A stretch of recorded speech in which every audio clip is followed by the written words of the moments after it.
suppose we can actually finally get underway with this. Yeah. And get into this. Obviously, if you missed the first 3 attempts, this is the CGG Debrief, episode 12, hosted by myself, Shevla, and mzo is finally back with us. We've missed him. Hello. And this week we have Lacky of Team Secret and many other things, which we are going to sort of get into, right? So let's, I suppose, just get right into it. If there's, I'm not really sure.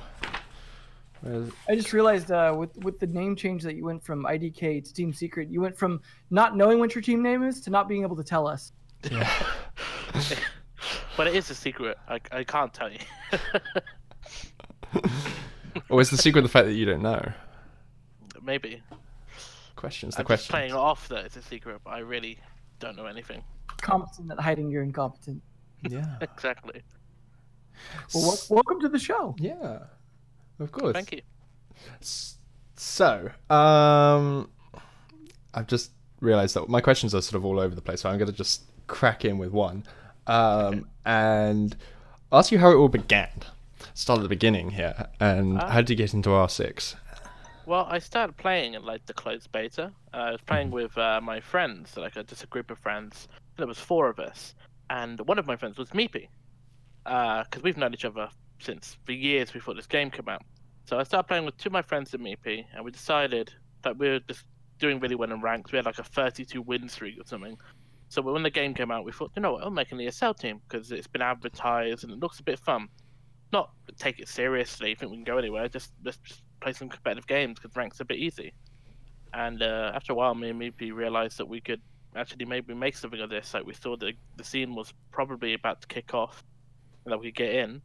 But we didn't manage to qualify for the first season because we couldn't find a 5th player to join our team at the time. It eventually got to the point where the team just wasn't working out. We both went our separate ways. He went to join Era, who then turned to P-Dux, and I joined Penta as a sub. Ended up playing half the season.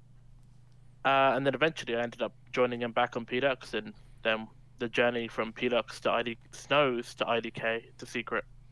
Mm-hmm. Which has been quite a journey. Yeah, it's. I was gonna sort of expecting to sort of pry into how things sort of progressed from that point, but you sort of jumped straight in there. Oh, sorry. No. So obviously, yeah, you've definitely been here in the scene for quite a while. So I was curious how it sort of. I suppose that late development from IDK into Team Secret, and how from where you started as IDK things have changed in like to now. Are we talking pre this Swedish players being on the team, or post Swedish players being on the team, like with the French players joined? It's probably best. Let's talk post, because I suppose that covers the sort of your collective sort of personal development. Okay, well, I need to lower my camera slightly, apparently. That should be better, I guess. Well, when the Swedish players left, obviously we had a void in the team. We had me, Meepy, and Leon, 3 Brits, and we're looking for a team. Now, initially we thought we'd try and get some more Brits in, because we can have a big laugh, you know what I mean, and it feels like there'd be that kind of nationality binding us together, so it's less likely for something to happen again. Because we had this issue where our team kind of split apart twice. Because once in the first invitational season, and then the second time in the next invitational season, we just ended up on our asses out of the Pro League through no fault of our own. So we decided to look for some British players, but it didn't work out. We couldn't find any British players, but instead we found Alem and Alem and Stiz. And we gave Stizzy a try to start with, and we really like Stizzy. Like, he's a really nice guy. He speaks very good English, and he's just an all-round solid player. So we thought we'd bring Stizzy in, Same with Lem. Like Lem's a fantastic player. Everyone knows Lem's a player. He's got flashy kills. He's a good fragger, and we decided to give him a try as well. Obviously, there's some past history with Lem in the team, but we gave him a shot, and it's worked out fantastically. When can we expect the next split after Rio? Oh yeah, definitely. Or at the very least, the next invitational. You guys need a sub on there so that it could be another contentious split. Yeah. Well, we'll find someone. Don't worry about it. So, I don't know how to. I guess the most recent change really is that you guys picking up Helby on the team. How has that been in terms of like what has he been able to do and contribute? I know he's been working at the same time, so I imagine it's been a little bit limited. But how's that been working out for you guys? Well, Helby's been pretty like instrumental in like how we've been doing things. Like at Paris, for example, because this is without work. Obviously, he's there. He was staying up like every night looking into our opponents and stuff. It was massive how his impact was. And for when we're at home, he's like a stats master. He's got like spreadsheets of what people play, what they ban, all this kind of stuff. And it's really important, this information, because before it was more like, well, what did they play in the last couple of maps? What did they ban? What do we think these players don't like? Whereas now it's like we got the stats to back everything up and we know these kind of things. Has that had an impact, like in terms of actually? I mean, I know accuracy is going to be mixed bag because people hold stuff back, but has it had an impact on your guys' performance? Well, in terms of performance, no, but that's nothing to do with that. It's to do with more internal issues we had going on for a while, but we kind of started resolving them and working out through our issues.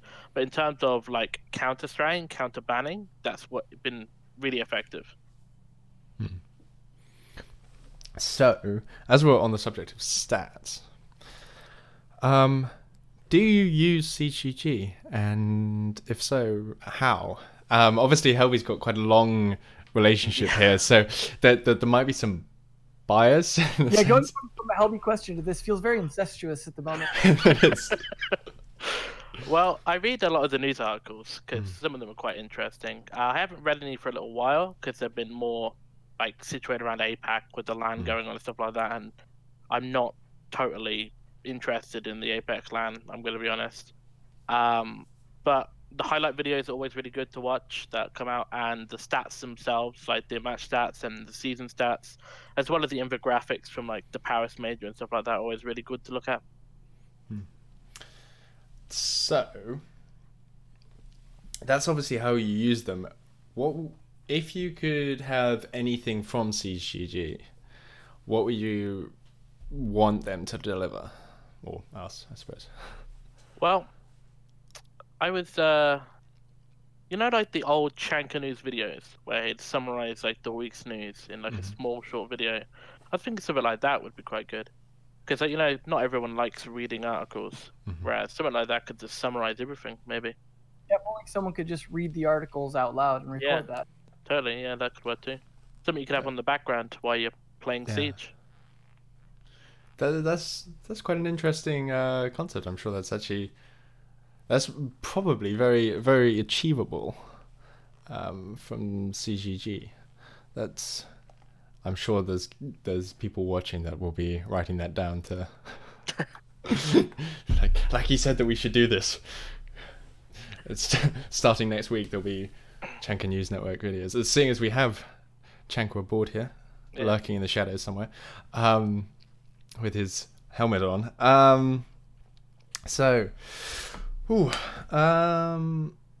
What did we cover? So you're also, at the moment, along with all of the Pro League, involved with the UK Premiership. Yeah, it's been pretty fun. We've only played 2 games so far. Obviously the problem is that it's a day before the Pro League and we can't go away and use all of our strategies and stuff like that. So we've been trying, of course, and we've been trying to have fun and enjoy the thing. But obviously all of our serious strats are being kept at bay because we can't afford to use them. And that when, let's say we're playing Mock It next week, we can't afford to use it on who we're playing on Wednesday, because then Mock It would counter strat it. Yeah. But like outside, I suppose, of the impact of the stratting, Yeah. you've obviously said that you're enjoying it and things. How do you? Oh, What do you think of like? Do you think it's an important thing to have things like this, especially seeing as up until now that like as in I suppose since about September, there hasn't been an enormous amount of region-based stuff for the UK. well, the UK's really suffered compared to some of the other regions. Like France has had tournaments since day one, and the Netherlands, not Netherlands, sorry, the Nordic countries have all had like the Nordic national stuff and all that kind of stuff. And it's the UK kind of it had the Prem, it was on Xbox, right? Yeah. And it's definitely better on PC because that's where those teams can grow and they can develop and actually use those skills that they develop there to take it to higher, to like maybe the Challenger League and then potentially the Pro League.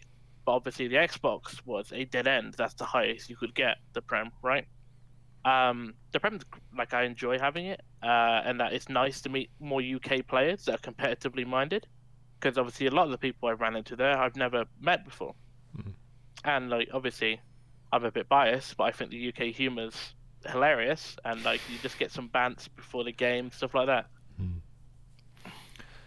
So, do you think that that sort of reluctance has been sort of as a result of UK esports, especially on computer, not being as sort of developed?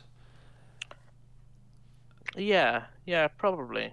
I don't know why it hasn't been developed as in like other regions. I guess I'm assuming in other areas they also tell their kids that playing video games is a waste of their time. And that can't just be a UK thing, right? Yeah. Like I used to be told that when I was younger. Like I would sit there playing video games because it was my hobby. It's what I like to do. And then I told them I was wasting my time, but obviously they don't tell me that anymore. I'm doing quite well with it. And I guess maybe that puts people off, but I don't know. More tournaments will always be good. Yeah, yeah, of course. And you need things like that to sort of, I suppose, develop the scene. Yeah. What I suppose I've had a long-standing feeling that gaming in the UK has favored console gaming over PC gaming. I don't know whether you think that lines up or whether you have a different opinion on that. I'd agree with that. Like the amount of obviously everywhere there's more console gamers than PC gamers, but it seems like PC gaming is like just dead in the UK compared to Xbox and console in general. Like the Prem had so many teams in the what was it, the console Pro League and all the tournaments and stuff like that, and the PC one was so much smaller. And obviously, like those console players, right? Like, thought, well, why is the PC the one that's being focused over the console? But obviously, there are plenty of reasons for it. Obviously, a higher skill ceiling, but it's kind of sad. I'd like more people to obviously join PC. Like whenever anyone popped to my stream, back when I popped streams all the time, it's like, should I get the game on PC? Oh, of course you should. It's a much better experience. Yeah. So, UK esports, as we've covered, sort of obviously like jumping all over the place. We've obviously got a bit of a feel for the fact that you've been here for like in the scene for quite a long time, and but how do you, for those in chat that don't realize, you're obviously a father. Yeah. And how do you balance being a father with the esports? Well, my girlfriend's very supportive of everything I'm doing, and even before I joined like a big org and managed to get a salary and stuff like that. But where are my notes here? Obviously, we don't scrim till around 7 p.m. my time. So during the day, I'm still there. I can pick her up. I can take her to school. All these kind of things, and I can spend time with her, have dinner, all this kind of stuff. And then 7 o'clock's when she goes to bed anyway. So she goes to bed. I start my scrims, and it's almost like I've gone off to work. Do you know what I mean? Yeah. And so I'm still there for the day where she's awake and she needs me. And then on Saturdays we got like a day off so I can spend time with my family. So I've got like a really good work-life family balance, and the team's very supportive. Like if if I messaged them in 10 minutes and said, "Hey guys, like something's popped up, I need to do something with Ria," they'd go, "Sure, we'll just cancel the scrim." Well, you mentioned earlier about the whole like kids in video games and doing for a living. Are you gonna then encourage her to play? I mean, gonna be like Tony Hawk with his kid and just train him young? Totally. I'm thinking about upgrading my PC soon when I get some prize money coming through, and I've still got my old graphics card. So what I might do is just buy a case, put all that together, and just give her my old PC basically, and then just get her into gaming like she's young. Yeah, there aren't that many female competitive players, so if I could teach her to play the game well, she'd do really well. Sort of early development, sort of talent hunting. You should read Reddit young so she can get used to the toxicity. Yeah, that's it. Twitch chat's the worst. That's what she needs to spend time. Yeah. While I'm playing, honey, you watch the Twitch chat as we're on Pro League. You'll learn. Yeah. Especially watch during Cloud9. But yeah, no, that's quite interesting. Would you put us straight onto Siege? Well, obviously there's like age regulations and stuff like that, and I don't think the shooter is probably the best first game to play because I think platformers are probably the best first place for kids to start off with. They just classics like Mario and stuff like that, and then when they get a bit better at that, you move them on to something like a proper game. Fortnite probably makes an okay transition, something like that, because it's popular with like a lot of middle school kids and things like that. Yeah, that's true. Yeah. So working out a whole sort of life plan from first PC all the way to Pro League. Oh yeah, right. I'll get it planned out. I'll get it on like a whiteboard over my PC. He's coordinating with Ubisoft to make sure that 10-year plan includes like a scholarship. Yeah. Tutelage on how the game works and all this kind of features. You start seeing sort of Ubisoft games as university courses. Like 6 years time, you're suddenly 3 years studying Rainbow Six Siege at a university. Ubisoft's only just started venturing into esports now, right? So by the time she's older, maybe. Well, if maybe they'll be the giants of esports. Yeah. If it had the same lifetime as CS:GO, then yeah, there you go. Yeah, definitely. And CS:GO is still going, obviously, so that's open-ended as like in itself as well. So that has being a father helped maybe with resolving issues in the team, or taught you any life lessons that you can now apply to playing Siege? I mean, it's just people get there's a lot of drama and stuff like that, and people get like pissed off about small things that they shouldn't really get bothered about because it's our job. Also, the small things are it's just drama between like basically kids in the scene, people with very little life experience, so there's no reason to just get involved and get so focused on it. Just like obviously there's bigger things in life, and don't get so wound up, you know what I mean?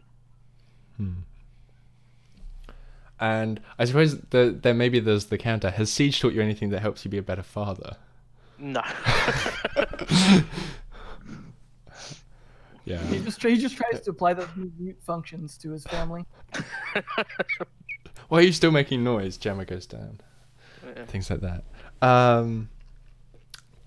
Okay, and so resolving issues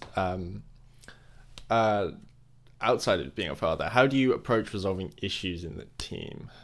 If you have something that you don't agree on, or you have to make a decision and wait, that is something you don't agree on. Never mind. But yeah, something you don't agree on, as an example. Well, if there's a disagreement in the team, obviously the first thing you do is have a team meeting. You talk it out, your viewpoints. So we've had disagreements in the past. Different, like let's say in the past, different org offers that came towards our way. You have disagree. Some people say, yeah, I'd like to sign. Some people say, no, I wouldn't. And it doesn't always go so well. Obviously, we saw with the old org list where the breakup happened because obviously disagreements. But it's just about like giving everyone your reasoning behind what you want to do something, so they can understand where you're coming from. And that could be for smaller things as well, for like why I did this round in the game. I did this because of this decision and this information. And if they see that, they can kind of see your thought process. So you're not just a moron. It was a choice. It might have been the wrong one, but it was a informed one. Yeah, of course. So, like, it's quite interesting to see the sort of thought process across the teams seems to be, I suppose, more mature than some other teams. Do you think that's I suppose, a factor as to why you're where you are now? I don't know. Because at the end of the day, where you are now is about winning games, right? Like, being more mature obviously makes you more, like a more respectable organization is going to want a more mature team that aren't plastering all the time on, like, Twitter ridiculous things constantly, or aren't getting involved in massive drama plots and stuff like that. So obviously, it does make more sense for them to approach a more mature team, but at the same time, where you are at now also is respective of your performance. You could be the most immature kid in the world, and if you kick ass at a game, you can still be at the top, you know? Yeah. Well, speaking of which, so Fabian lately has no, he I did want to bring this up though. The whole issue with Lion and things like that. Now you guys do ban Lion and things like that occasionally, but sometimes it's unbanned. And as the Lion player of the team for the most part, how do you feel about the whole situation in terms of, I got to imagine, like, you know, it's something annoying to deal with, but occasionally you do have to play it, take advantage of it. Do you feel like it's a situation you guys are just coping with? Well, Lion's, the concept of Lion is broken, but some people put Lion on this level above everything else. And in my mind, Lion's on the same level of broken as, say, Glaz, where you can't see through the smoke, and Ying, where she can blind everyone on sight with no real effort, or now Clash, who applies a tremendous amount of pressure. It's incredibly hard to counter, and has this, even if you close the gap, she does a quick switch and kills you. There's, like, I feel like people complain about one issue. I want all these issues fixed. I don't prioritize Lion over the rest. Like, Lion's not the most broken operator in the game. You know what I mean? He's one of the broken operators in my mind. So, seeing as G2 is a subject here, what do you make? I suppose I suppose I should probably ask Mzo. Was that a direct reference to this petition that we've started to see appear? Well, I mean, obviously, it's not the first time, you know, Fabian has complained about it. But yeah, I mean, it's been in the news lately to the point where Forbes had an article and all that, and it's a big topic. But it's also a case of I think it brings up the larger question, which Lacky was referring to, in terms of, you know, broken operators in general, not just Lion. What do? We take maps out of the map pool. Why aren't we taking operators out of the operator pool? You know, you look at something like Favela or Play in Our House. Those were ones that became fundamentally broken in Pro League, so they got taken out. Do we actually do something similar with operators once we get to a certain operator point, so that the operator bans could be used more strategically? Things like that. And I mean, that's a broader question for Ubisoft as well, but I think it does open up an interesting thought process that we can see some precedent. I guess the problem with it is, with maps and bomb sites, it's quite objective. You go, well, this team, this bomb site on this map, 70% of the time attack win, and then if attacks win the most on all the bomb sites, then obviously that map isn't balanced and probably shouldn't be there. But at the same time, with operators, there are a lot more factors. You know what I mean? Like, a Lion might have an 80% win rate, but it might not have anything to do with him or his abilities. It might also be to do with his synergy with another operator, for example, like Dokkaebi. And I'm just using Lion as an example. So there are other factors taken into account, like what would you get banned? Like, if you asked me what I'd ban from ESL, I'd list every single shield operator off the bat.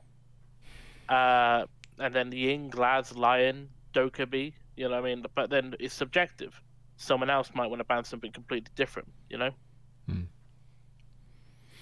Do you think, obviously I suppose minus Glaz, all of those operators were not like base game operators.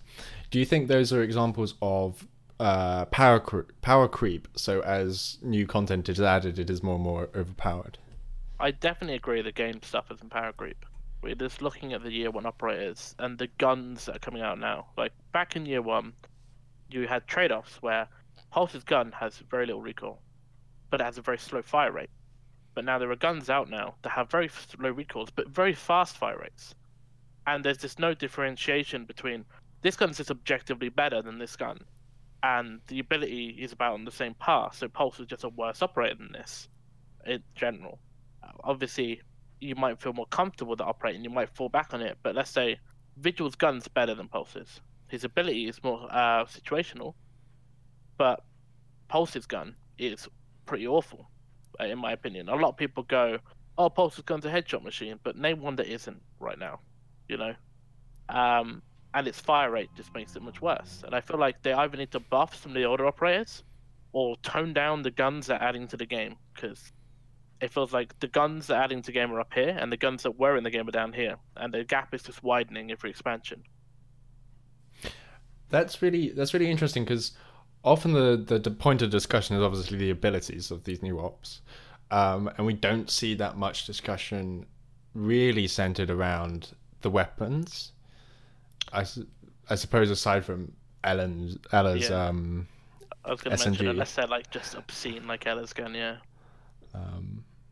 But like unless it's absolutely ridiculous, and I think the only reasoning that I can think of that we might see out of the EV devs is, oh, but it's got less damage, but that doesn't make it. That's fine at lower levels, but at a Pro League level, right?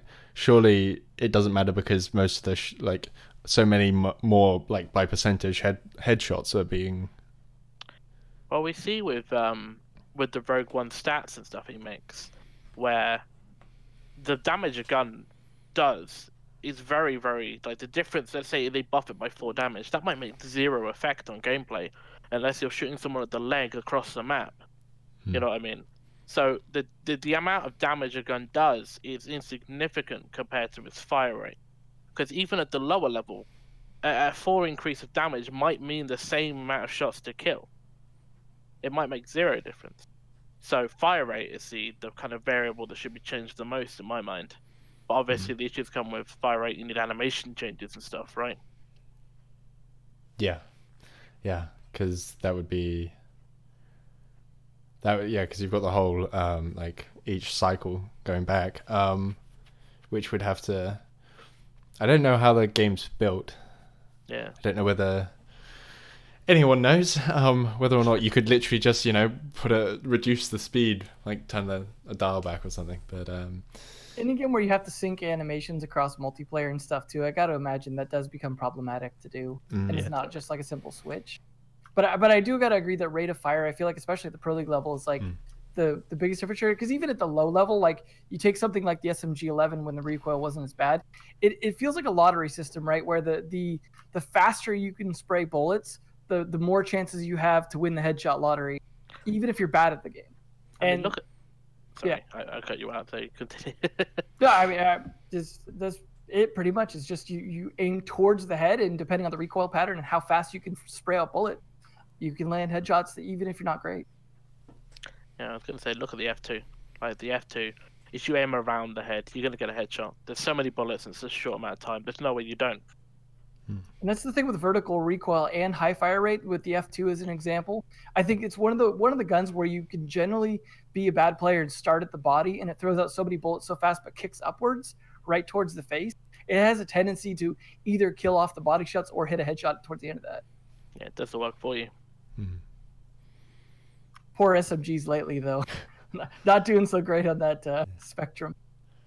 For now, until presumably it'll come back around and we'll see another SMG nerf in the future, because they've got buffed because someone thought they were underpowered, bit like Blitz, and in the same way that presumably at some point he'll be more heavily nerfed and then buffed again. I suppose that's sort of moving. It actually almost moves the game towards that meta cycle that you see out of things like Dota, where you've got a meta and then they will tweak like sort of half of the characters that you can play or more to change the way the game plays for a bit, and then they'll change it again in like a couple of weeks' time. But that, like, the scale of that kind of work must be enormous for something like Dota, which compared to Siege probably isn't set up in the same way. Well, Ubisoft always said that they like to change the meta, right? Like they bring in operators specifically to change the meta every season. So I guess instead of reworking champions and pushing them like in a certain direction like Dota would, they just bring out the new operators and they make them powerful enough that the meta has to change because it has to revolve around what they're doing or how they affect it. I don't know. I mean, and my problem with that is a lot of times when you look at that mentality, and I know they are heavily inspired by MOBA design, is sometimes those MOBAs they go too extreme a lot of times with the balance changes and stuff, and they tend to rework operators in extreme ways to where people don't necessarily like playing that same operator anymore, or shift the meta a lot. Whereas you take a look at certain operators that have like really strongly come into the meta later on with no changes. The two easiest examples I could think of being Castle and Capitao. Castle took a little while, but then it's been kind of a huge part of the game since then. Capitao is kind of in a place where Castle was when he first started coming back, and there was, outside of like a slight para buff a while ago, hasn't really seen much changes. Now you could say there was maybe changes around him, but again, that comes down to not necessarily having to buff an operator to make them suddenly viable. Well, Capitao's received like not a buff, but he's received like I can't remember what the terminology is, a buff by association to something else. The reason why Capitao's played more is because Clash is an operator, and Clash is Capitao's one of the ways you can actually hurt Clash, because you can stop her walking forward, you can burn her. It's very hard to kill a Clash with Capitao because you need to like get them pixel perfect and both of them, but you can do enough to discourage her, and combine her with like Sophia are the only two counters to Clash we actually have right now, and that's where you've seen Capitao played more. So most lineups will contain a Capitao too, because he's got smokes, as well as the fact he can counter a possible Clash. A Sophia, because she just has so much utility. She can stop bandit tricks, she can make holes, she's got a good gun, she can do everything. You've got your hard breacher, you've got your electronic destroyer, so probably a Thatcher or a IQ or something like that, and then you've got your nades, right? So that's kind of how it's worked out right now. That's how most teams are running it. Yeah, I mean, I feel like even when Clash is banned, like Capitao's come back in for other reasons, in terms of like, I noticed smoke planting is such a more core part now. I think part of that, I mean, just my opinion, obviously you have different strategies and whatnot, but is somewhat down to time management as well. A lot of teams are getting more desperate in terms of time management, in terms of getting plants down. So smoke plants are becoming more important. You don't necessarily have time to clear ADSs. Sometimes you can't get people out of corners with nades. It's like, because Jaeger's in the game too, Capitao becomes that much more useful in both getting people out of corners and for plants as well, because then you don't have to clear it. You don't have to try and find where those are. Things like that, as well as just providing the ability to cover different entrances reliably in a way that sometimes grenades maybe can't. Yeah. Well, I definitely feel like the game's getting more complicated, and like obviously people are getting better at wasting the attacker's time, to the point where if they do it effectively, the attackers essentially have to YOLO the plant, because that's just how it works. You see a lot of rounds now where people just go for kills in the last 30 seconds because they need to do that in order to secure the plant, because otherwise it's just not going to get it down. Everyone has to play like Vitality then? Yeah, kinda. Isn't that a scary prospect? But so we've obviously brought up Clash quite a bit. What do you make of Maverick? Because we've seen Maverick play from. Some people have been very quick to try and adapt him, and others have been quite reluctant to get involved with Maverick. Well, the problem is there isn't really room for him. Like, I feel like there's certain balance changes that Ubisoft have made that have kind of forced you into taking certain operators.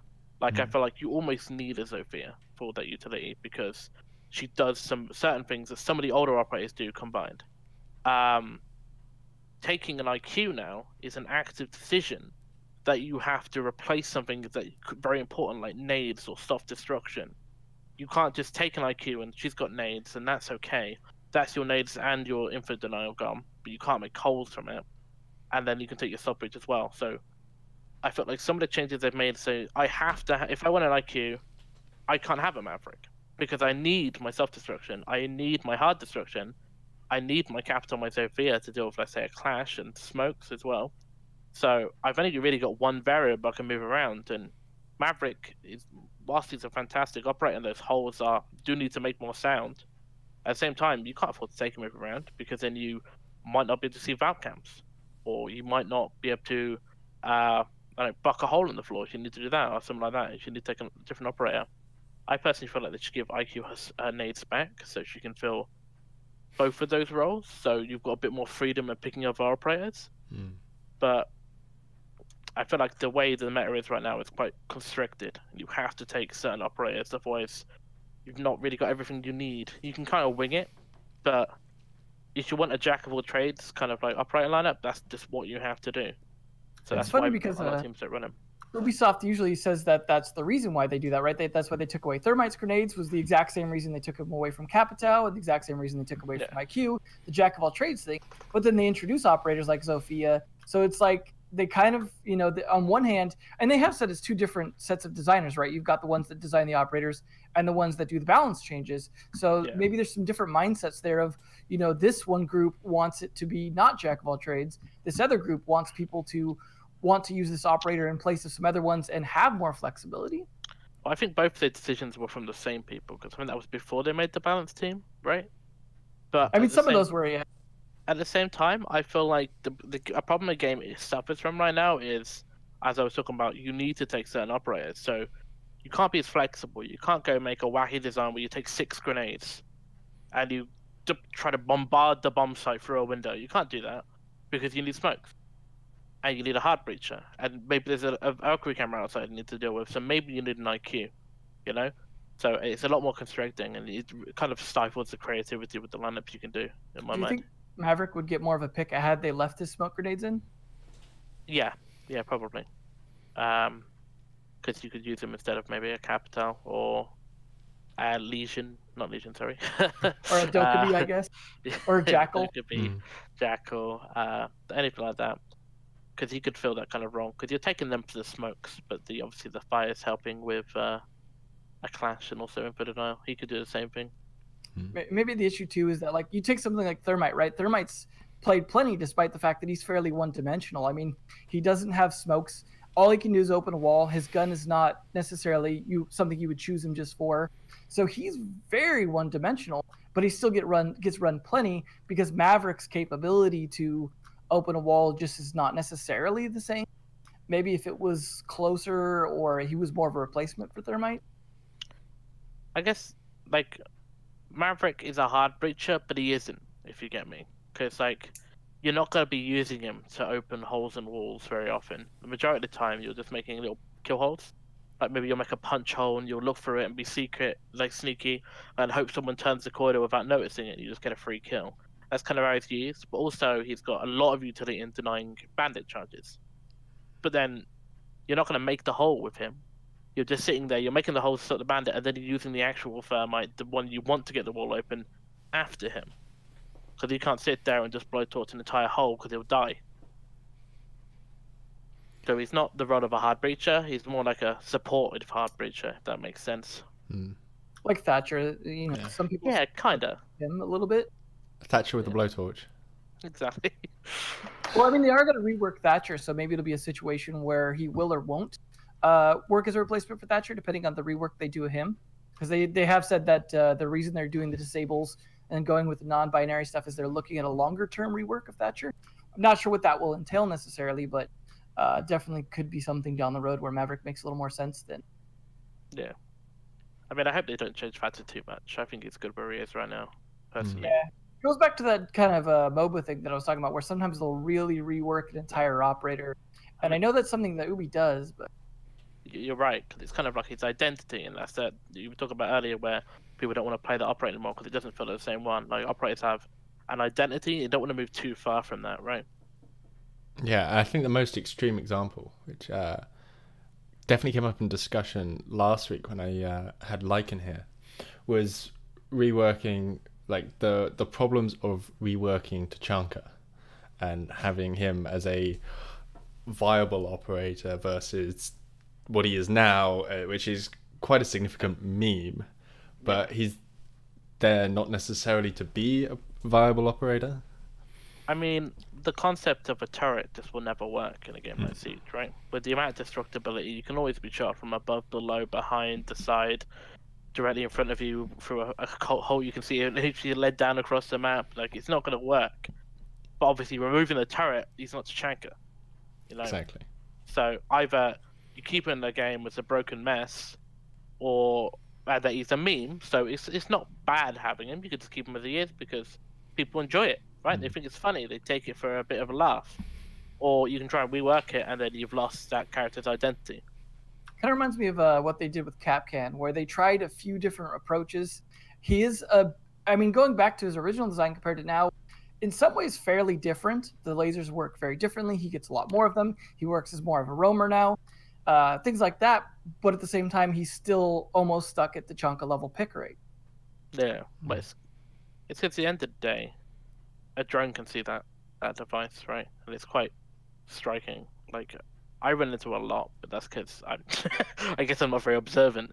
But obviously, what he's designed is for the masses, right? And the masses spend their time droning this doorway and stuff like that because they don't know. Like, if I drone a room, I know where someone's going to be stood because I've got the game experience. I know this is the most efficient place to be stood, and that's where you see people get frustrated. They're like, "Why are you there?" You know what I mean? He's like led down behind a box that you can't escape from, and it's like you shouldn't be there. But obviously, if you're new to the game, or if you're not obviously like a diamond player or something, you'll drone the entire room, and you'll find stuff like that a pro player might not because they'll just assume nothing's there because you've got time and you've got to constantly think about the time where they're not, you know. Yeah, I was thinking the other day, I would love to see them do some sort of defensive operator that's just focused on drone hunting and drone denial, because Mute, at this point, at least at the higher levels, doesn't seem to be very effective at doing that. So there doesn't really seem to be much. I mean, I guess Maestro can a little bit as well, but it's just there's not a lot of really active drone denial in the game. Everything's just kind of like semi-passive, like Mute or Vigil, not doing a whole lot to deny it. Whereas the drone economy, now that it's such a thing in the game, it would be interesting to see an operator that could do a bit more against that. Well, I don't know if it's too much of an issue because obviously I find myself in games where I'm like, I don't have a drone anymore. My drones are dead. Can you drone this room for me? Obviously, at the end of the day, you just shoot them, right? Obviously, a drone denial operator would be something they probably introduce because they're going to run out of ideas for certain things at some time. You've got to expand, right? But I don't know if we're screaming for it right now. You know what I mean? Yeah. I just mean it like works as like an accessory to what you're saying about Capcan, or say you're bringing Frost, or many other operators that have trouble with that. Not to mention obviously mirror windows against Twitch and things like that. It works as more of some, I don't know. I shouldn't be spitballing ideas, but I just thought that was interesting and relevant to what you're saying about Capcan. It'll come out as some sort of Mute will get a buff and it will suddenly become a global ability, and get something terrible like that. Because globals are fun. That's what we all want, isn't it? Yeah. I don't fundamentally disagree with the globals like many other people do, but I do agree with the idea that risk being involved is a good idea. Well, yeah. I don't know. I kind of disagree with globals, but I think there could be some way to introduce like a global that wouldn't be broken. But obviously, the effect of it would have to be very minimal in order to make up for that, right? Well, like, Finka doesn't feel very broken. Well, yeah, that's what I'm saying. Like, no one cares about Finka's global. If anything, people are annoyed by it because it's like, well, I'm used to this recoil. Now I'm aiming up at the sky. But that being said, Fnatic brought Finka this weekend. Yeah. Yeah. Yeah, they did. I don't some people try. I don't think she's going to kick off and be like one of the most banned operators anytime soon. But yeah, that's. Well, I was gonna say, speaking of the most banned operators thing, what do you think they need to do to Mira to get it into a position where it's still something people want to play, but not something people feel like they need to ban constantly? Because you guys are a team that definitely bans Mira. Not that there's any team that really doesn't at this point, but I don't think they can do anything to Mira to make her less banned without making her too weak. I think it's not the problem that she's too strong. I think the issue is that she changes the way the game's played. And you can opt out of playing that way if you just ban her, right? You can change the way the entire map and the game will play out by banning that one operator. It's not that she's broken, it's that she's impactful. Do you get me? And obviously the only way you'll get around that is by adding more impactful operators into the game. So you have to choose. And I think Clash is one of those, but at the same time she's overtuned and OP. Because some teams will choose to ban Clash instead of a Mirror now, because they don't want to deal with that roaming Clash that's got like an echo drone and like, another player behind them, and it's going to go hunt all your fucking players that are going to go kill the roamers, because it's awful. It's the walking mirror anyways, right? Yeah, exactly. So, what else do we have on the list? And G2 came up earlier. I almost went into this and suddenly changed my direction. Obviously, they are sitting quite far above the pack at the moment in the standings. What do you think it is that separates them and their play style from the rest of the pack?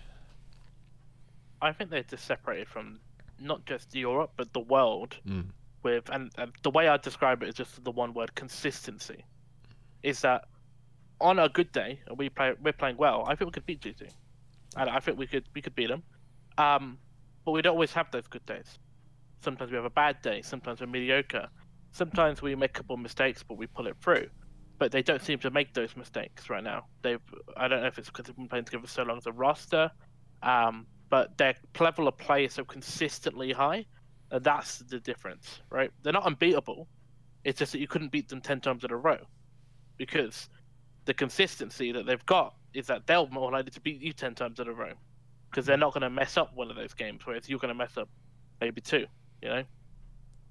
Maybe that comes down to what Fabian and London talk about that resetting mentality thing, and just their general mentality on the game, where they maybe don't play as emotionally as a lot of other teams. Well, yeah, I think playing emotionally is both like a gift and a burden, right?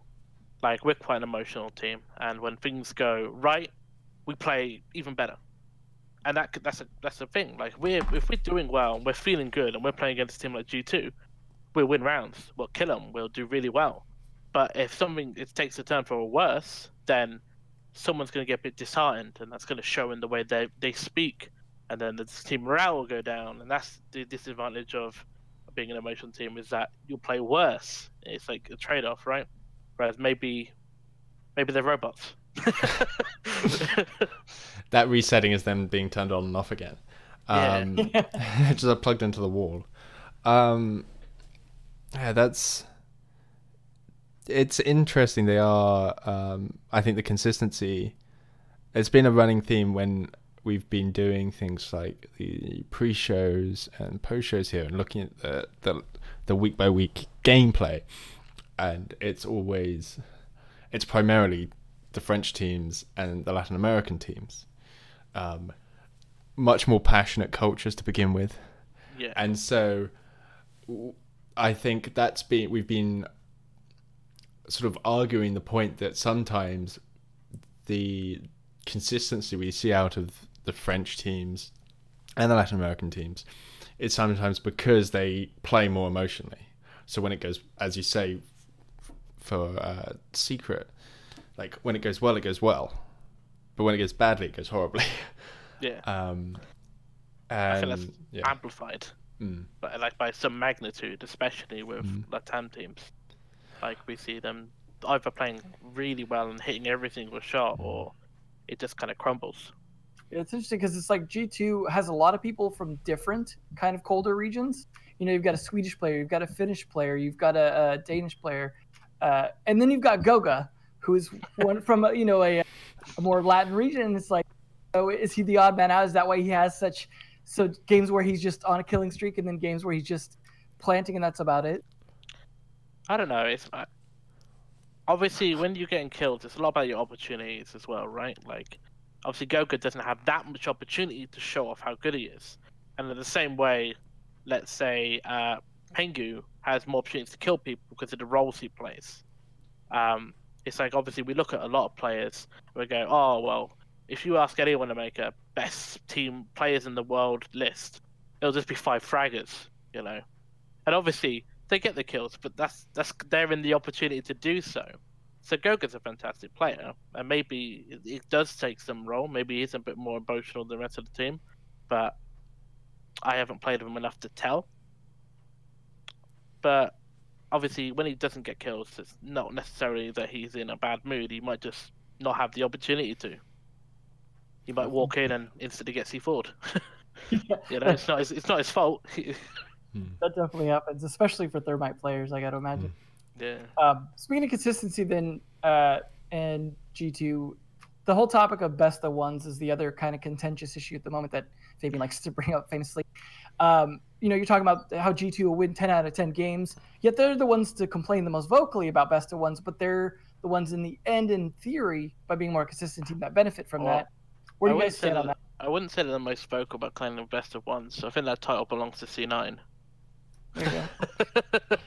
But I think that everyone's right. Like, BO1s are bad, but at the end of the day, if you play 14 BO1s and you're last or you're first, you deserve to be there, right? Because at the end of the day, it was 14 games. It's a lot of games. It's a big sample size, you know. And I don't think you could find anyone that would disagree that BO1s are bad.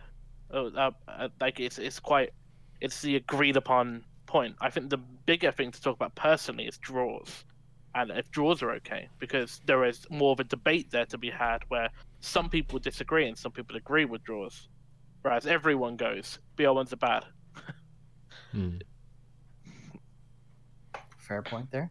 Yeah. I mean, obviously, I think, like you said, everyone would prefer, you know, more maps in a match and things like that, and it's just a case of, like, you know, there's obviously limitations that are a factor, but in the draws thing, it's a similar sort of situation. But assuming you couldn't go infinite overtime, what do you think would be an acceptable solution to I think the only acceptable solutions are infinite overtime, or as it is now.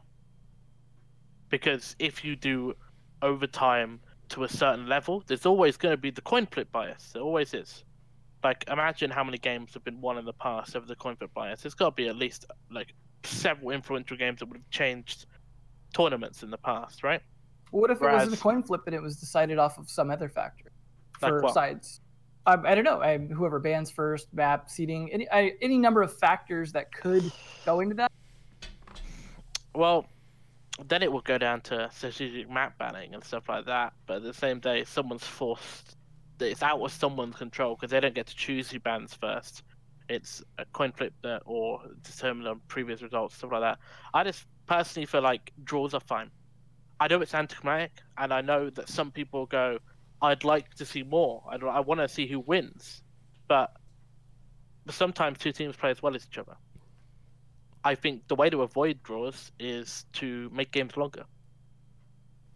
Meaning it goes to more rounds before it gets to a tie? Yeah, exactly. It's like right now there's 10 rounds. Maybe if there was 16, there would be less draws. There'd be less room for, because you only play 5 rounds in attack, 5 rounds in defense. Now that sounds like a lot, 10 rounds, but you only go to the same site. Like, let's say you won every one of your defenses, you'd go to the same site twice in the entire time, right? Because you got your main site, your second site, your off site, and you go main site, second site. So there's not really much adaptation you can do between those two, right? Whereas if it went to 8 rounds, you'd play each bomb site at least twice. You'd play one of them once again, twice again. Sorry, 2 of them. The first you'll play 3 times. So there's a lot more room for adaptation and change. So the attackers can go, well, they did this, we'll do this instead, so we can maybe get the win this time, for example. And would you want that? Say, let's continue with that sort of 16 round. Hypothetically, would you want that 8 attack, 8 defense, or would you want to go back to switching each time, or would you do 4 attack, 4 defense, 4 attack, 4 defense? Well, when this first came out with the attack and then the defend all in a row, I was a little bit skeptical. I didn't know how it turned out, but I think everyone quite likes it now. It definitely is much better to.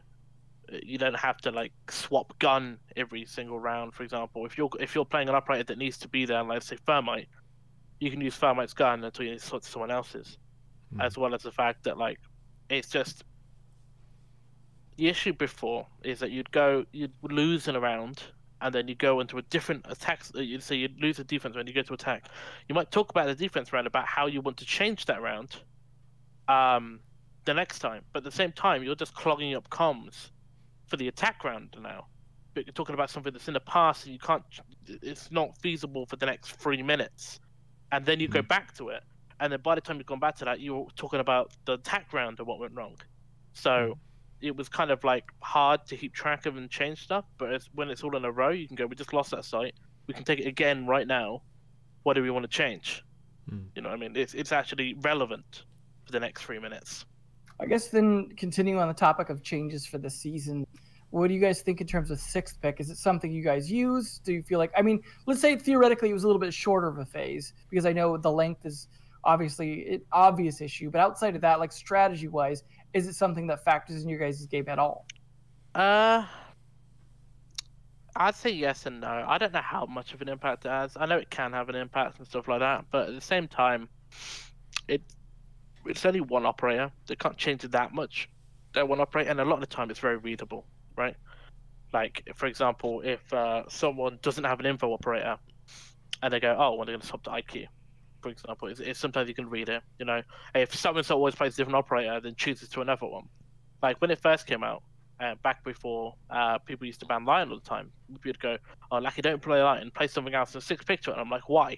They know I'm going to play Lion, because Lion's overpowered and we need to run him. And I'm our Lion main. They say, oh, they have a Lion, what's going to 6th picture to? Well, it's going to be Lion. You know, it's very readable a lot of the time. So I don't know how much of an impact it has on like mid-round decisions and stuff like that.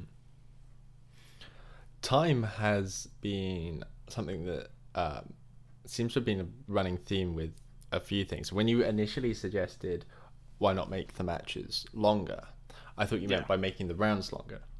Are the rounds enough? Is 3 minutes enough in a round? Well, that's what I said on Twitter the other day, and it wasn't like my opinion that it's not enough and it's awful.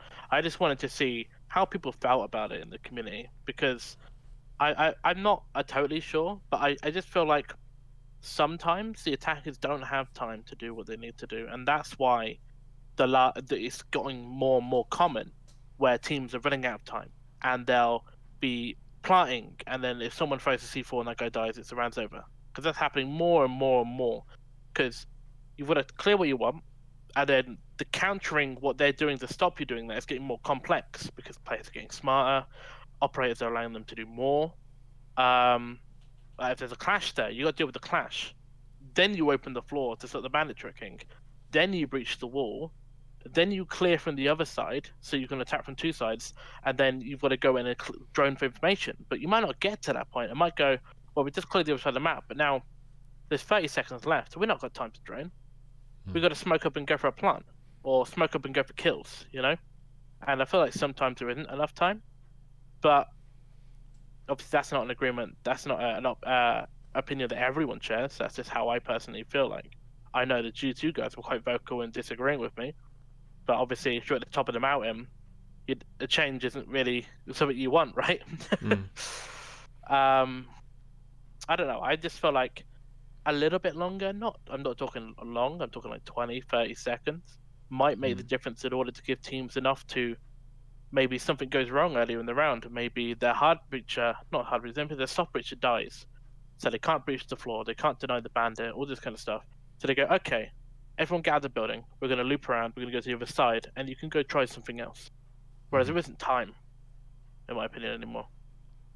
I guess, I mean, for me, I could see 15 seconds being something that would not change every round, but would change a few rounds, and maybe that would make enough of a difference, because it would be those situations where you're already down to the wire, and that 15 seconds can be a lot. I would think 30 seconds. The only reason I feel like 30 seconds might feel long is when you're playing it casual, and you know when you're playing those 4-minute rounds, and you're just like, oh my god, this is the longest round ever, and that's only a minute difference. Whereas I don't know if 30 is too different.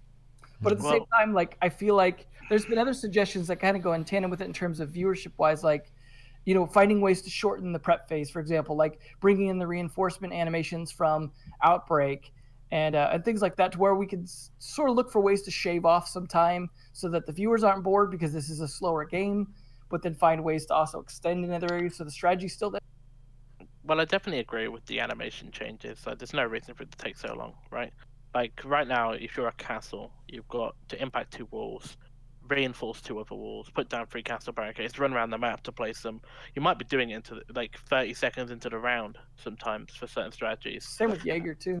Yeah, Jaeger, Mirror, Smoke if he's got to make a lot of holes, stuff like that. There's a lot of things that it would affect, and I definitely feel like it'd be a positive change to reduce that. And I like there are.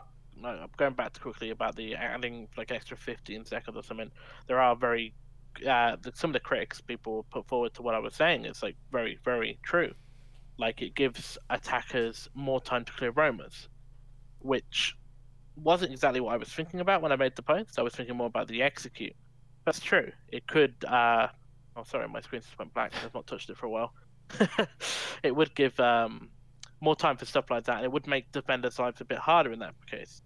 But I feel like in the end, the trade-off might be worth it. I feel like in exchange for that, you would nerf some of the attackers, or you add that and then you disable some of the more potent, like fucking operators like Ying or Liam.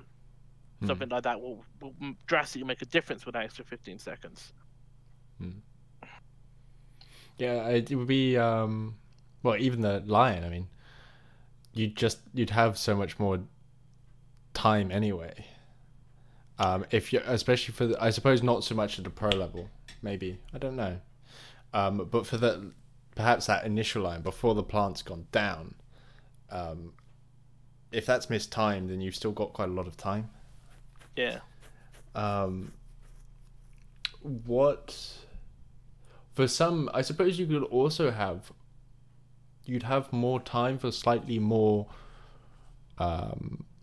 thought. You could potentially give more prep time, or if you had the same amount of prep time but shorten the animations, you'd have potentially more prep time to finish doing everything, because even as you've said, for some operators, like it's an awful lot to do in a very short space of time, and rather than that possibility that you mistime something and it's the whole strat that you've presumably prepped and worked on, then isn't executed as you were hoping, and potentially that could be win or loss. If it's something minor that then proves to be a major flaw in the design of the strat because something's been forgotten about. It's maybe. I don't know. Really. Maybe. It's a tricky thing. There's so many variables at play. Like even if you just like let's say you shortened the prep phase by like 10 seconds, right? And then sped up the reinforcements, but then all of a sudden now that influences like how fast you shotgun the floors and whether or not you're doing those setups late, or other animations, or how long they have the drone for attackers. Well, I personally don't agree with lowering the prep phase. I disagree with speeding stuff up. I think the amount of time is necessary, because a big part of the prep phase isn't reinforcing walls. You know what I mean? It is making holes, all this kind of stuff. Like, there are some elaborate strategies people have made up and stuff like that, and the majority of the time, people are just shotgunning holes in walls. And I don't know even if the engine would support speeding up the like fire rates and movement speeds midway through a game, then turning it back down or something like that. But I just feel like keeping it where it is, speeding up the animation, and then that's just enough, really. Maybe speed up the animations replacing gadgets. I don't know. I kind of wonder if maybe we could improve the viewership during the prep phase in terms of the game feeling slow. If, for example, attackers were able to do more. I mean, I don't know what that would be. I'm just saying that, like spitballing that in terms of the idea of if there was more for the attackers to do. Because right now, one thing we're never spectating, right?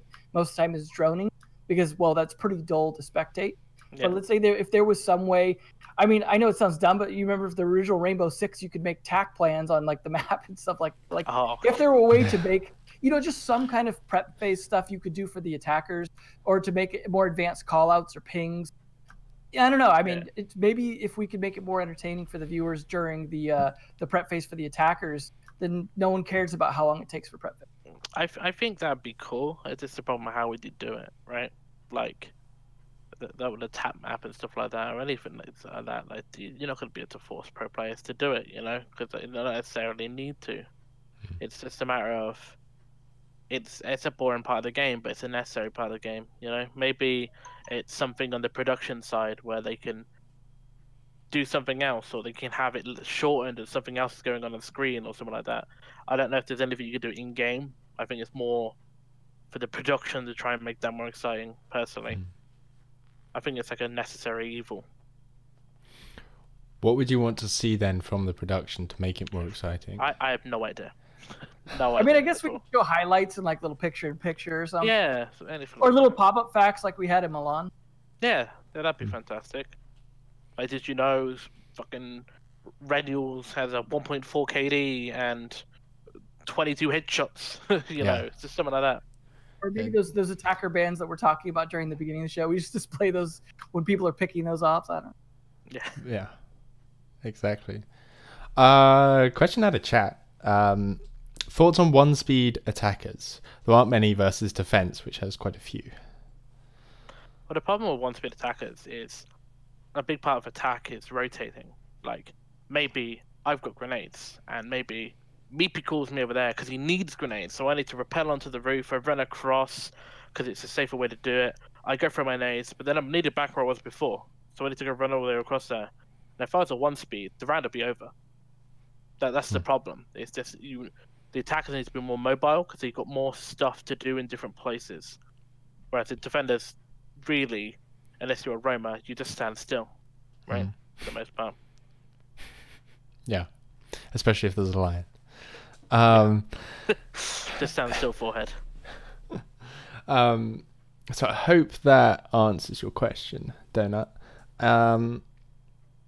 What do you make of APAC? I know that's something that you said in regards to the news articles earlier was something that didn't interest you as much. APAC is obviously quite a developing region, but we are consistently only seeing, for the most part, 2 teams out of APAC at the international level.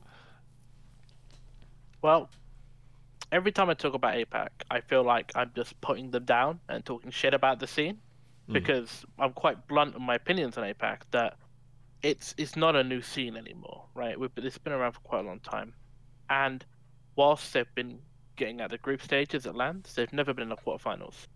So they've never been a top 4 team. They've only been top 8 so far. Now, I think a problem that they have is that no one's interested in watching the scene, because in EU, NA, and LATAM, there are 24 teams. Now, in APAC, there's 32 alone. And if I'm European, I could maybe get interested in the scene if it was smaller, but it's bigger than the Pro League in the world just there, right? 32 teams is a lot. I'm not going to know 32 teams' names. And 32 times 5, like 155 players or whatever, 150, 160 players' names? I don't know them. I've got no connection to any of them because there's so many of them. So I feel like, personally, just cut every single region in half. Have 4 teams in each region. That means there's only 16 teams over there. It's easier to get bases with the teams, their personalities. It also makes the level of play higher because, from what I've heard, APAC's very top heavy. So the lower teams would just be gone. So it'd just be the better teams playing with each other. That way, there would be more. I could look at the team and go, well, that's a team I like, as opposed to a big sea of teams, and it's hard to pick one. Do you know what I mean? I agree with that because it also makes it easier from a casting standpoint. Oh, yeah. And being able to follow games when there's half as many games. Yeah. But I was thinking about, people were talking about, why aren't APAC on the main channel? It's because the casters would never sleep. There's just so many games going on. So cut them in half, and then that's going to solve some of that issues. Maybe they could have their own dedicated channel with some of their own casters in that area doing it. Not like I know there's an ANZ channel, but it'd be better to have a channel that's for the entire region, so people don't have to go follow 4 different channels in order to keep up to date. You say the same thing about Challenger League. Yeah, Challenger League definitely needs a channel, 100%. Speaking of Challenger League, then something that and contentious issues and shit talking. So you guys had quite the journey getting to where you are. Now you mentioned earlier about the splits, and the split you guys ended up on the unfavorable side of. You ended up having to pick up 2 players, which worked out, but you guys had to journey through. Now, luckily, it was only the 3-month season, not the 6-month season for Challenger League. But you guys had to journey all the way back through Challenger League, get to where you are today. I mean, how has that been for you guys? How was the mentality-wise going through that and just not giving up, not disbanding, just saying it's fine, we're going to go through it, things like that? Well, we actually ended up on the unfavorable side both times we split.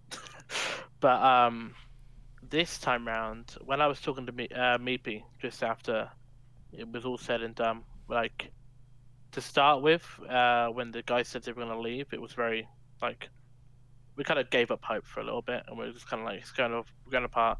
And obviously, Snooken, we put him on the bench and he left. But obviously, it was effectively kicking someone, putting him on the bench. And then Ren said he wanted to go. And then secretly, obviously, he wanted a couple of days to think about it. And he did his little think, and he decided to leave himself.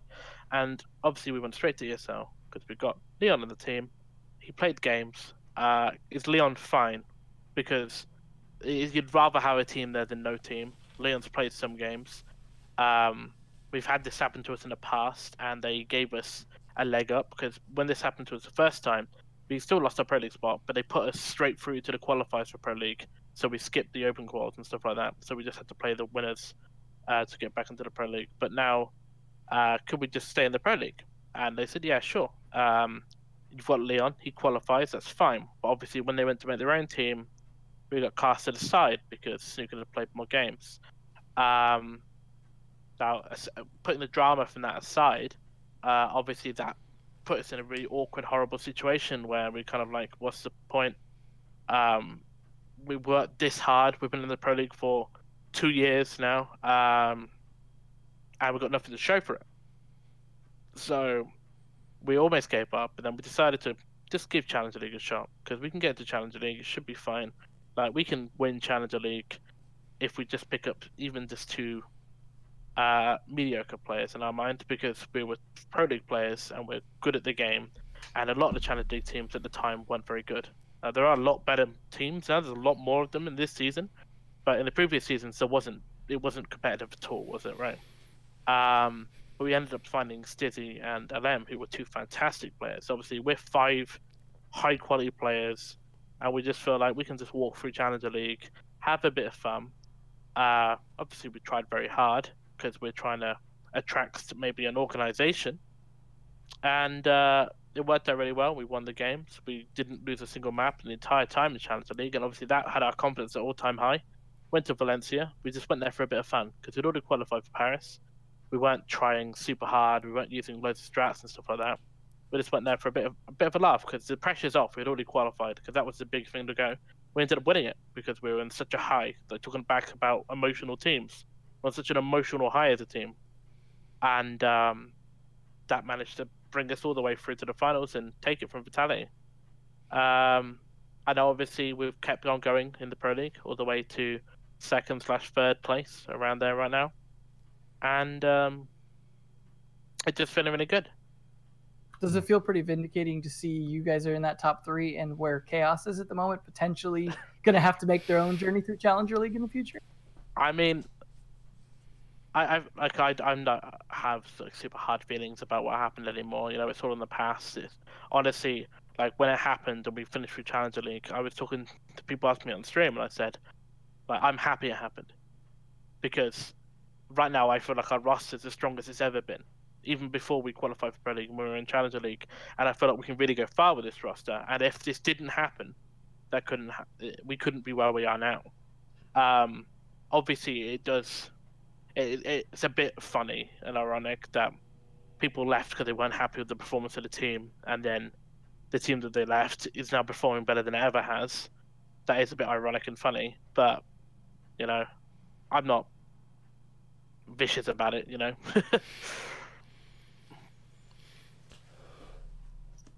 So, I don't know whether you have any further questions, Enzo. Or... I mean, I think we covered a lot of good stuff here. I mean, it's good to see you guys doing well and, you know, keeping that up. Hopefully, whether you guys even if you don't make LAN, I'm like very excited about your guys' performance in the future, and I hope that you know, that consistency thing doesn't become as much of an issue for you guys. Yeah.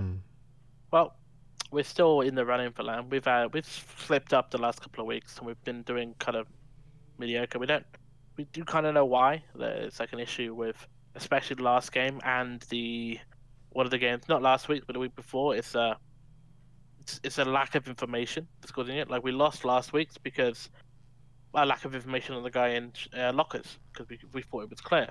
A lack of information on the plant that they had a second Maestro cam further down the hallway, because once again, going back to the time thing, we didn't drone it. So obviously they could see us, so they were shooting us with the smoke, and it's going back to that. So we just need to work on our info game, and then everything should be right as rose again. You can be honest if it's Helby's fault. Hey, it's all Helby's fault. Thank you. We'll tell him not to quit his job. Well, so in that case, obviously, best of luck in the next 2 weeks from us. And we hope that you make it there. Obviously, I'll be watching. Yeah. Well, if we win our next 2 games, we're there. If we win the next 2 games, we're guaranteed. There's nothing that can stop us. And we're feeling confident. Yeah, I'm sure you can. Are you planning on going to DreamHack Winter as well? I think right now we're planning on going there if we don't qualify for Rio, because qualifying for Rio qualifies us for the Invitational. And if we don't have to qualify for the Invitational by then we'll go. But otherwise, I don't think so. Oh, actually, that also... do you think you will make the Premiership plan? Yeah. Yeah. It's like when Fox plays in the Canadian Nationals. Yeah. Well, it's like the teams there are actually quite good. They've got good aimers and stuff like that. It's just the other bits that make a team that aren't quite there compared to like Pro League teams and stuff like that. Like aiming's one thing as an individual player, but your teamwork, communication, and just how you glue together and making your strats is the big part. Do you ever play one of those teams and think, oh, that was interesting what they did there? Maybe there's something there we could use. Not so far. The 2 teams we played were pretty like just playing the standard meta so far. But you know, sometimes new teams do try wacky stuff that could potentially work because they've got less to lose, you know, and it's the best time to try stuff like that. And maybe someone will put us off and we'll go, well, actually, maybe we'll be able to use that. That would hopefully be quite a surprise for everyone else at the Pro League level. Yeah. And someone will be sitting at home thinking, hey, wait, we came up with that first. And straight onto the Twitch chat. I mean, every team has some really off-meta crazy strat that they've kept in the back. Like we had... back when Cafe was in Pro League, well, there's no reason not to say it now because Cafe's not in Pro League. You know, before, I think it was SK, it was F3 at the time, right? Took Kitchen on Cafe. We had a strategy lined up for it. We were going to take it in the next game, but they used it, and then there was no reason to anymore. The main factor was gone. We've got a couple of wacky strats like that we want to use. We're just waiting for the right chance to do it. We'll keep our eyes peeled for those then, and hope that you get that opportunity. Otherwise, I think we're getting quite close to the time that you have to get off. Lacky. Yeah, I've got scrims in like 25 minutes. So probably want a bit of a break. So if there's nothing further from us... I just wanted to say thanks for joining. Time out, and glad you're going to be able to make your scrim at least. Yeah. Yeah, maybe not if the tech issues were persistent. All right. Okay. Well, that's all I've got to say. Well, in which case, I think that's all from us on the Debrief. So you've been watching the Debrief, episode 12, hosted by myself, Shevla. Mzo, who we're very happy to have back. And our special guest this week has been Lacky of Team Secret. Bye-bye. We'll catch you next time. Goodbye.